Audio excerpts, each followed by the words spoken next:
নমস্কার দর্শক বন্ধুরা, স্বাগত জানাই আপনাদেরকে এসএ নিউজ পশ্চিমবঙ্গ চ্যানেলে। আজকে এসএ নিউজের টিম পৌঁছে গেছে সেন্ট পলস ক্যাথেড্রাল চার্চের সামনে। এটার location Rabindra Sadan 1A, cathedral road, Maidan, new market area, Kolkata, west Bengal 7,71,000। এখানটায় আজকে এখানকার যে কিরকম কি ব্যবস্থা, কিরকম ভেতরে ঢোকার জন্য কত এন্ট্রি ফি দিতে হয়, কিরকম দেখতে ভেতরে, এটার ইতিহাস কি, সবই আজকে আপনারা এই ভিডিওতে জানতে পারবেন। তো স্কিপ না করে পুরো ভিডিওটা অবশ্যই দেখুন। চার্চের ভেতরে প্রবেশ করার আগে 10 টাকা করে টিকিট কাটতে হয়। আসলে এই টিকিটটি টিকিট হিসেবে নয়, কাটা হয় ডোনেশন হিসেবে, যাতে কলকাতার যে পুয়োর এবং দারিদ্র মানুষদের সাহায্য করা যেতে পারে। টিকিট কেটে ভেতরে প্রবেশ করতেই দেখা যায় এরকম সুন্দর মনোরম করে তোলার মতো দৃশ্য। চার্চের ভেতরের কি দৃশ্য এবং কি ব্যবস্থা সবই জানবো এই ভিডিওতে, কিন্তু তার আগে জেনে নিই এটার ইতিহাসের ব্যাপারে।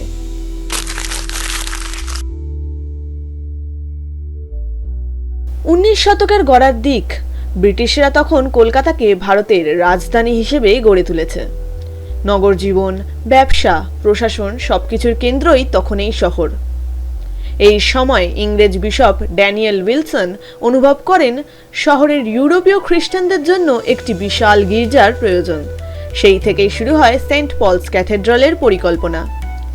নির্মাণ শুরু হয় 1839 সালে এবং 8 বছরের পরিশ্রম শেষে 1847 সালে এটি জনসাধারণের জন্য খুলে দেওয়া হয়।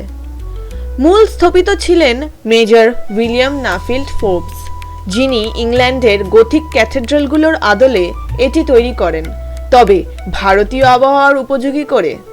এটি ছিল উপমহাদেশের প্রথম অ্যালিকান ক্যাথেড্রাল। সেন্ট পলস ক্যাথেড্রাল স্থাপত্য মূলত ইন্দো গথিক ধাঁচে তৈরি। এর উচ্চতা প্রায় 201 ফুট। আপনি বাইরে থেকে দেখলেই বুঝবেন এটি কতটা ব্যতিক্রমী। মূল টাওয়ারটি প্রথমে ছিল অনেক উঁচু, কিন্তু 1897 এবং 1934 সালের ভূমিকম্পে তা ধ্বংস হয়। এরপর এটিকে আরও মজবুত ও ভূমিকম্প সহনীয় করে পুনর্নির্মাণ করা হয়। ভিতরে ঢুকলে চোখে পড়বে বিশাল নেভ, সুবসিত চ্যান্সেল এবং কাঠের তৈরি অলংকারিত আসবাব। বিশেষ করে যেটি আপনার দৃষ্টি আটকে দেবে সেটি হলো স্টেইনড গ্লাস জানলাগুলো, যার মধ্যে দিয়ে রঙিন আলো এসে গির্জার ভিতর এক অপার্থিব পরিবেশ তৈরি করে। এই গির্জার ভিতরে আছে অনেক স্মৃতিচিহ্ন।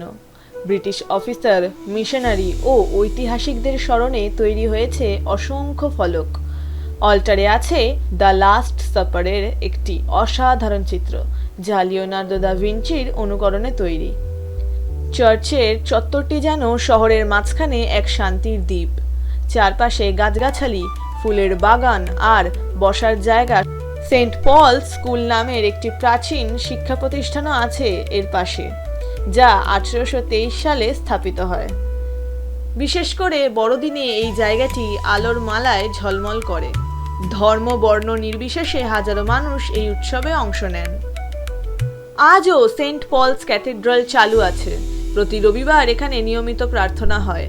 বড়দিন, ইস্টার এসব বিশেষ দিনে মানুষ জড়ো হন শান্তির খোঁজে। এটি এখন ভারতীয় উত্তর গির্জার আওতায় পরিচালিত হয় এবং ভারতের অন্যতম গুরুত্বপূর্ণ হেরিটেজ স্থাপনা হিসেবে স্বীকৃত। তো এরকমই আরো হিস্টোরিক্যাল সাইটস হোক বা যে কোনোই সাইটস হোক, আপনারা যদি ভিডিও চান অবশ্যই নিচে কমেন্ট বক্সে জানাবেন। এবং আরো এরকম ভিডিওস দেখার জন্য চোখ রাখুন এসএ নিউজ পশ্চিমবঙ্গ চ্যানেলে। ধন্যবাদ।